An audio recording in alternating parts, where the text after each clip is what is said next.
DJ Treylow podcast. Today is May 25th, 2019. The heat's coming in. I can feel it. It's about 90-something degrees outside. If you're out for more than an hour, you're gonna break a sweat, especially if you're walking. Down here in Austin, Texas, man, where it gets country, we like to drink our lemonade when it's hot outside.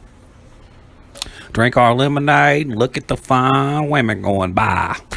That's what we do here in Austin, Texas. Anyways, man. Shit. What's been going on, man, this last week, man? Like I said, summer about to kick in, school about to be out. I listened to a couple new albums. What was I going to talk about? Oh, yeah. I had a conversation with one of my good homeboys, Waylon. We got into a little heated argument about DJing.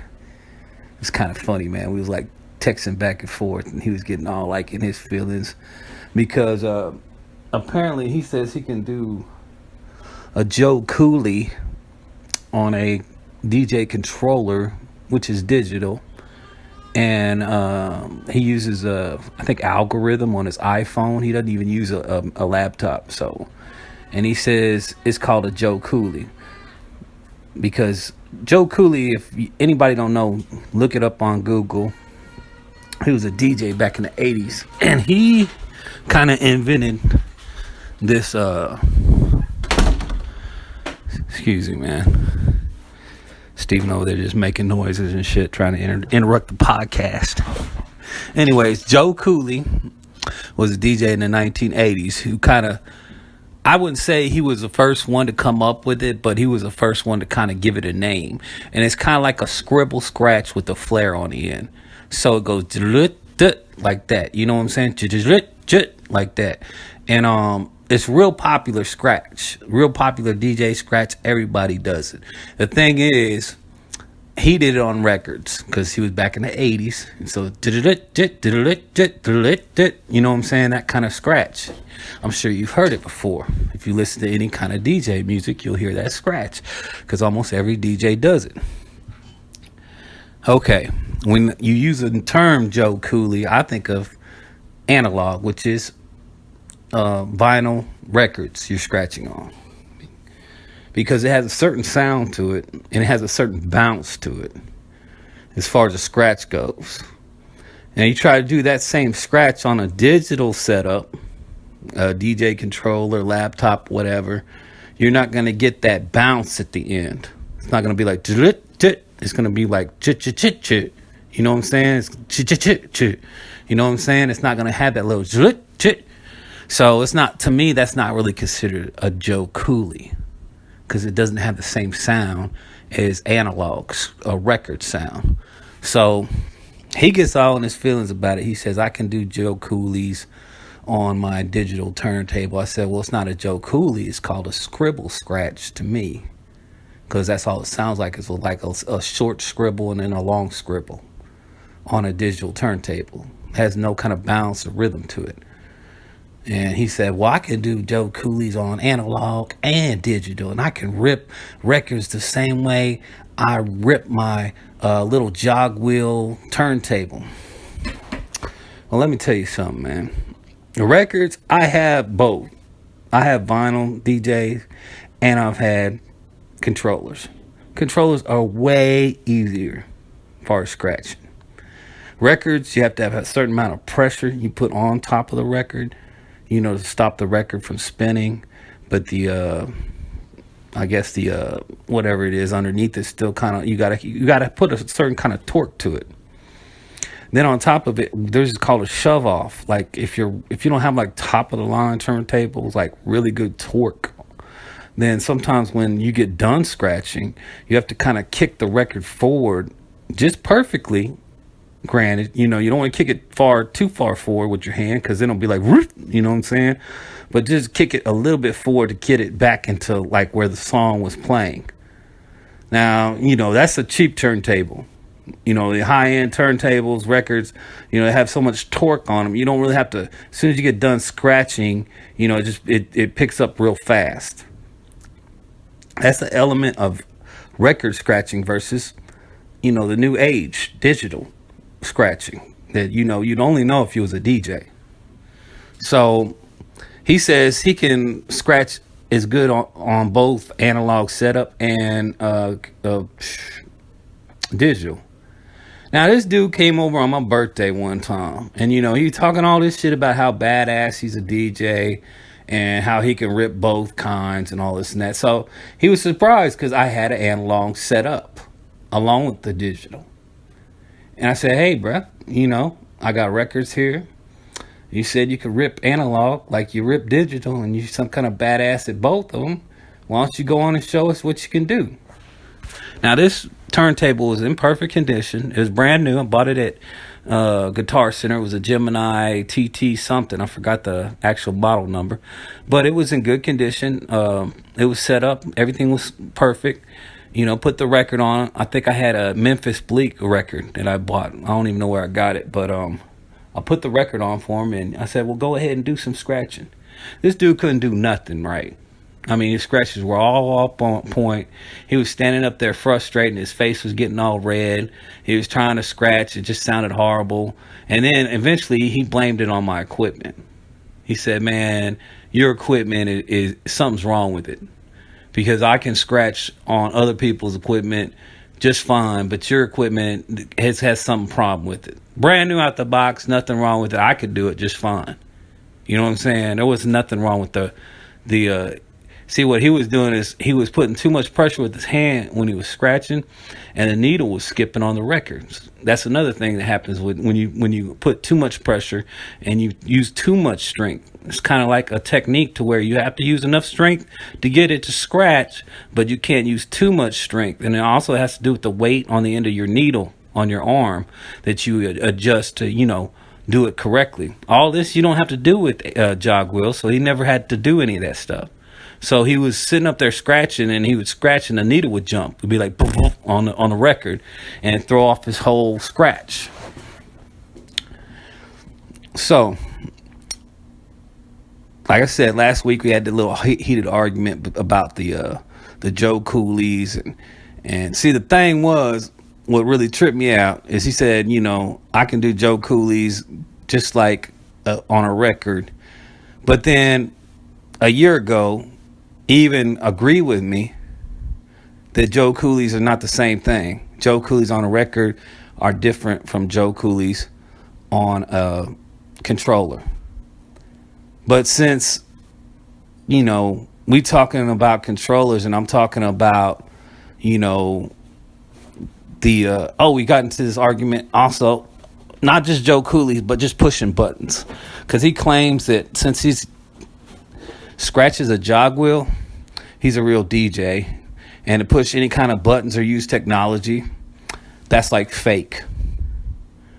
But because I said, well, what if you get a controller, a DJ controller, with a laptop that can simulate certain scratches you can't do on digital, like Joe Coolies and certain analog style scratching. Like you push a button, you can simulate. There's actually this Pioneer DDJ 300, I think it's DDJ 300 controller. It has a function on it called Pad Scratch, and it simulates certain scratches for you. Now, I tried it out, and it doesn't simulate any analog scratches. It actually simulates digital scratches. So it sounded pretty bad, but I was using like a virtual DJ. If you want some really good, and I had an older computer. If you want to go like with any kind of setup with a controller and a computer, I recommend a Mac Pro, top of the line. So it costs you about $1,000, because don't worry about the controller. You can get you a cheap ass $50, $60 controller, doesn't have no buttons on it, anything like that. It works just fine. Or you can go spend your money and get like a $600-$700 controller, and it's the same thing. It's not the controller's issue, it's the computer. if you have a slower processor, older computer, if you don't have a Mac, because mostly like Macs and Apples work so good with DJing and timing, and you try to use like some old computer with like virtual DJ, then your scratch is off rhythm, and then sometimes it'll jam up, the program will jam up on you and all this crap. You know what I'm saying? So if you really want to go that route, go get you a Mac Pro, top of the line. It's gonna cost you about $1,000. Then go get you a controller, and you'll be good to go. No problems. And use Serato. Don't use Algorithm. Don't use any of these other DJ programs. Well, you might be able to use that. What's it called? There's another one out there that's real good besides Serato. But I just love Serato the most because it's the most the best you can get out of a controller sounding like analog. And if you want, see, the thing is, what people don't understand is if you really want to go analog, if you really want to do collect records and stuff, you can go get you some analog turntables, get you an interface, a Serato interface, and have the Serato records and still be able to use those turntables, with a laptop. You know what I'm saying? You don't have to go buy a DJ controller if you just want to go old school and buy. But here's the thing: when you go old school, they sell turntables individually. They don't sell them in a package. And you're not gonna go just buy one turntable. You're gonna buy two if you're a DJ. You see what I'm saying? So just keep that in mind, because I think the cheapest analog is gonna be like 150, 140 at a Guitar Center. So you're gonna spend at least 300 just off the turntables. Just if you want on the cheapest model there, you're gonna spend like 300. And then you're going to have to go get your laptop, which is going to be $1,000. Then you're going to have to go get your interface. It might be around 300. Then you might have to get a program like Serato. It might be like 200. So you might be out of like close to 2,000. Versus like if you just went and got a laptop, which is $1,000, and a controller, which is around $300, $1,300. You might have to spend another $200 for Serato or something like that. But you'll be out like $1,300, $1,400. So it's a little bit cheaper. And then you get, with the controller and a laptop, you get unlimited access to all the music. You get unlimited access with the analog, but you have to keep on getting those Serato records if you scratch them up too much, or I don't know the lifespan on those. I don't know if they last that long or not. But back to what I was talking about, that's just my recommendations if you want to get into beginner DJing, because I'm a DJ. So the Joe Cooley scratch, Waylon and me argued about that, and then he got in an argument about he doesn't push buttons. But I said, you push buttons to do your breaks and other effects like your flanges and stuff, but you don't want to push buttons to simulate a certain scratch sound. And he said that's fake DJing, that's not real. So he starts arguing with me about that, and I'm like, you can't. I try to tell him, man, you can't say something like, I don't put salt on my food and then turn around and eat ice cream, or I don't put salt on my food because it's healthy, but turn around and slam down a whole bunch of ice cream. You know what I'm saying? Like, if you're not gonna, I try to tell them that concept, because it's like, if you could say you can't push this one button, but then you can push all these other buttons. I mean, come on, man. And I try to tell them all DJ is fake. You know what I'm saying? All DJ stems from taking somebody else's music and altering the properties of it. That's all it is. Getting creative. Doesn't matter how you get creative. It doesn't matter what kind of equipment you use, what kind of style you use, as long as you're being original and creative. You know what I'm saying? With your music. That's all it is. That's the way I look at it. I don't get into these DJ arguments like, that's not the right way, or, you got to do it this way. No, you can do it any way you want. Because if you really look at it, it's never your music you created in the first place. You're just altering somebody else's music. You can't upload none of that shit to YouTube. You'll get hit with a copyright claim. Even if you slow it down, even if you chop it up, even if you do a bunch of scratches on there, even if you add some weird effects like flanges and all that crap. I got hit by so many copyright claims from YouTube. It's crazy, man. They're still hitting me with copyright claims on shit I did like 3 years ago, man. Just because it was DJ music, man. I wasn't trying to get no money from it. I was just like, okay, I did all these, little neat tricks, loops and scratches and chops and all this stuff to it, and worked hard on it. And, I just uploaded because, people are into that kind of music, DJ music, and I get hit with copyright claims. You know what I'm saying? So DJing is really like, I would say DJing, if you don't have a club gig or you ain't on the radio, you know what I'm saying? It's not really worth it. Because if you're into like, I want to create something and say it's mine, don't get into DJing. Because you're not creating anything. I mean, yeah, everybody needs a DJ. Everybody, like clubs, need a DJ. You're going to find some work. But I'm saying don't get into it thinking I'm creating music. I think that's what a lot of DJs think. Like, I think that's the way Waylon thinks. Like, he's creating something. He's not creating nothing. You know what I'm saying? That's music. He's just altering. Oh, damn, I can't even see it. I said it earlier. The properties. Anyways, man. Let's go on to... So,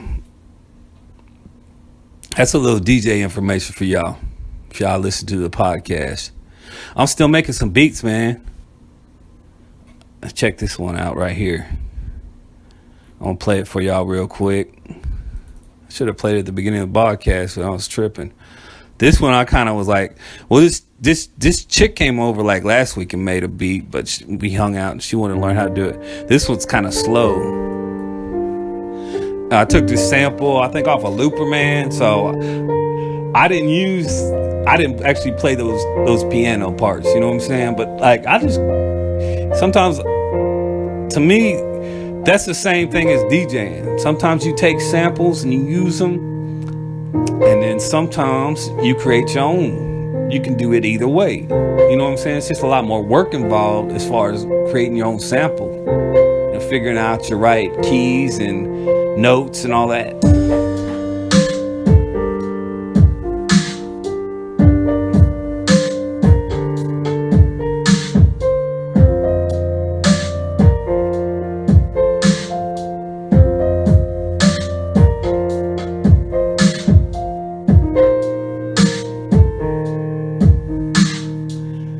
Kind of slow, man, like I said, man, but I like it, man. I was getting really, really wasted when I made that beat. I was on one, so I kind of slowed it down, you know.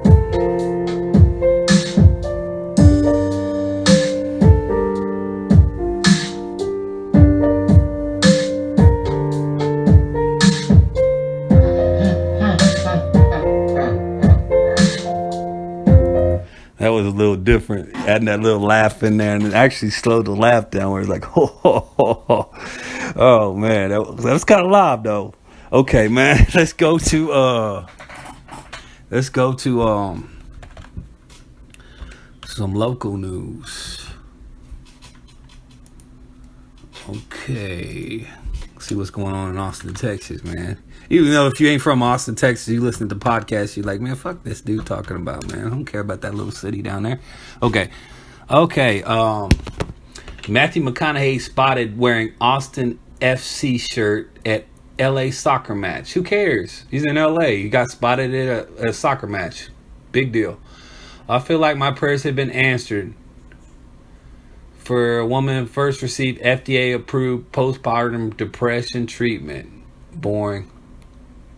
Austin mayor creates program to help prevent veteran suicide.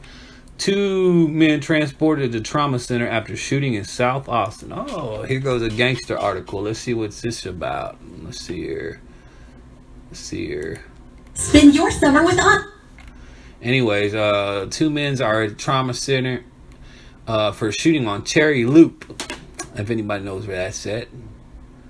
5900 block of Cherry Loop around 10 p.m. Gunshot wounds. No additional information. If envy drives you, drive a Honda. Sorry about that. Let me turn off the damn volume off my speakers to my computer. And I was listening to some music. I listened to a little bit of this Schoolie Boy Q. You know, Crash Talk. And I listened to some trap star turned pop star, P&B Rock. And let me see. Like those are new. Those are albums right now that's really trending. But I mean, I went on live mixtapes and I listened to a couple mixtapes.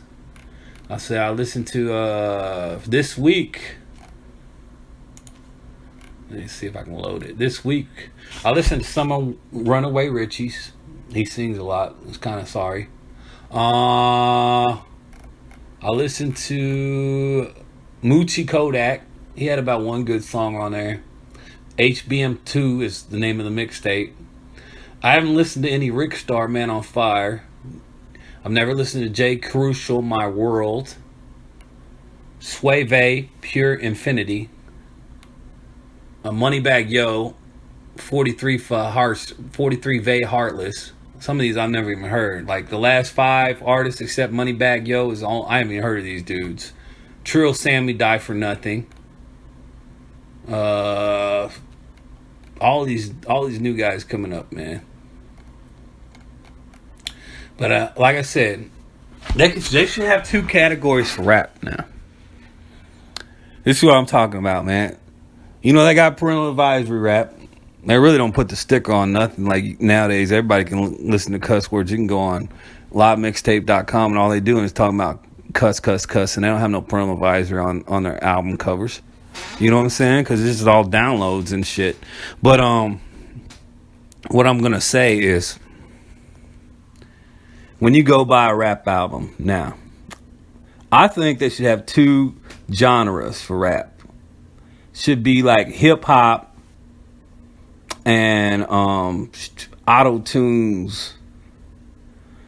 Because man, all these songs, all these rappers, I mean, it's like R&B is not. If they say R&B is dead, R&B just went to hip hop, man. All these rappers out here singing their bars and shit. I don't want to hear that shit, man. Like and then they start off their albums with like one song where they're going hard, man. They just rapping, spitting, and it's got a dope trap beat and everything. And then like the next couple of songs, they're like, I don't want to hear that shit, man. Like if I want to go listen to R&B album, I go buy it. I'm listening to rap because I want to hear you be rhythmic with your words and not singing. So what I'm saying is they should have 2 genres. They should put like it's say rap only, and then harmonic rap. I guess it's called harmonizing rap. Should be harmonizing rap, right? Because they're not really rapping, they're harmonizing. They're singing to the beat. They're auto-tune. And it should what would be so cool if they put on all the covers auto-tune warning. That means you know what you're getting when you buy it. You don't have to sit up there and waste your time listening to the whole damn thing. And then all of a sudden he starts with yeah. No, it has an auto-tune warning on the cover. Like, okay, you're going to get auto-tune shit where somebody's going to sing on this. And it takes no talent, bro. Like, I can get on there auto-tune and be a perfect fucking singer. Anybody can. That's no talent to that, man. Like, it takes talent to get up there and write down your bars and line the words up and take a word out here, put a word in there, get it to where it's perfectly rhythmic with the top of the bar and the bottom of the bar. And sometimes, you can be writing so many words and you don't get them all in rhythmically. Like, take, for instance, we was talking about E40, me and Waylon. He tends to, he makes sure that he tends to, like, pimp talk. When he's rapping, he's not really rhythmic, and he's just like, you know what I'm saying? But he's like at the top of his bar and at the end of the bar, but he'll squeeze in all these extra words in between. So it really just sounds like he's just talking through his music. He's not actually like rhythmic with the music. And a lot of people don't like that, but he's a hell of a game spitter, and like he's got all these little proverbs and shit in there that you can be like, oh. He's like throws like little wisdom proverbs in there. You'd be like, oh yeah, that does make sense. You know what I'm saying? Like he'll get like if you want to learn a lot, like as far as like proverbs, just listen to some E40. Listen to what he's talking about. Street proverbs. Dude's on top of his shit, man. But as far as like him being real rhythmic, it's not that way. And I noticed like a lot of old school rap, like if you put on like some Tupac and you get on a treadmill or you exercising, you know what I'm saying? It has like a heartbeat to it. So, it's kind of good to put on the old school kind of music because like doom, and when you're like running like doom, like you can run to that beats. You know what I'm saying? Like the new school is no rhythmatic to the beat at all. With the trap beat, it's just heavy bass line. I mean, it's got a rhythm to it, but it's not like the old school where it's really formatic and rhythmatic. You know what I'm saying? So like some of that old school stuff, you can actually like exercise to, and actually, every time you take a step, you're hitting a beat. You know what I'm saying? Like either a kick or snare, like doom, doom. You know what I'm saying? Like every time you walking. So if I was exercising, doing my little workout, I always try to put on old school rap because I know that's I'm gonna be on rhythmatic with the actual beat part. All right, man.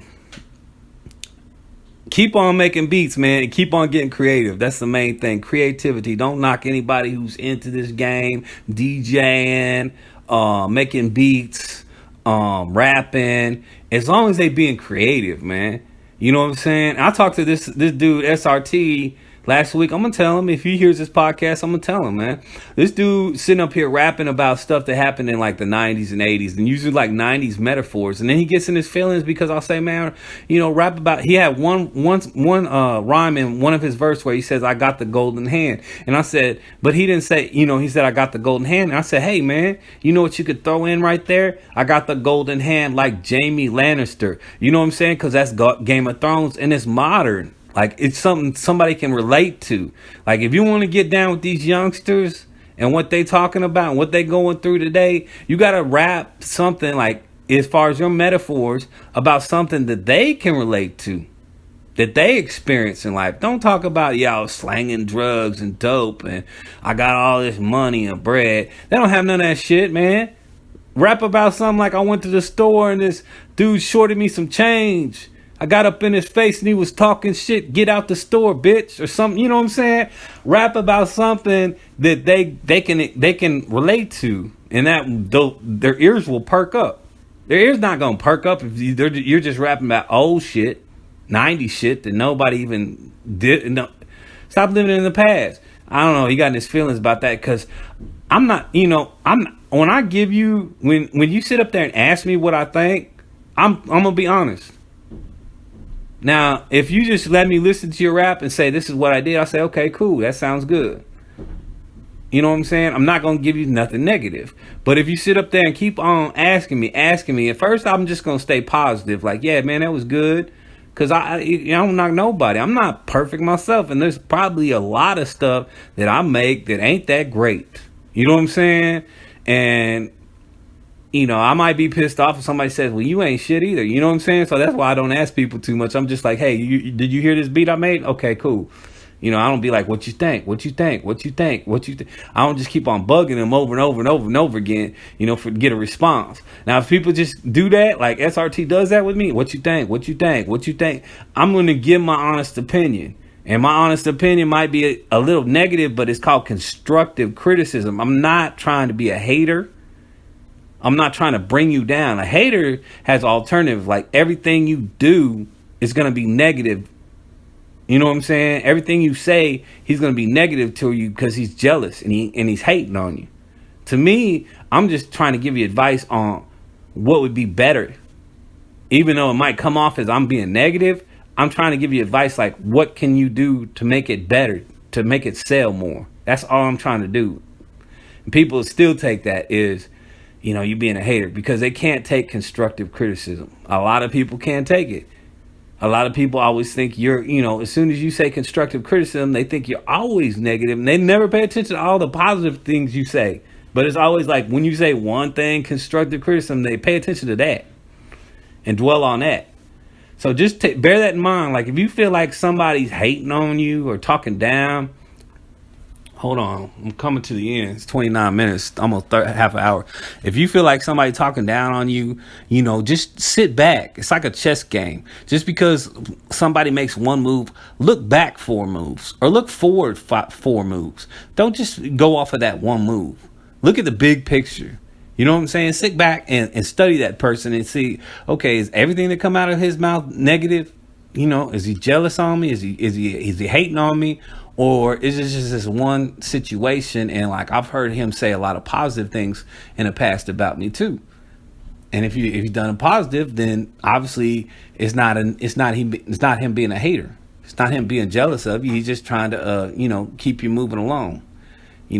Push you to your best abilities. That's what everybody tells me. Everybody says, they're trying to push me, so I'm trying to push everybody else.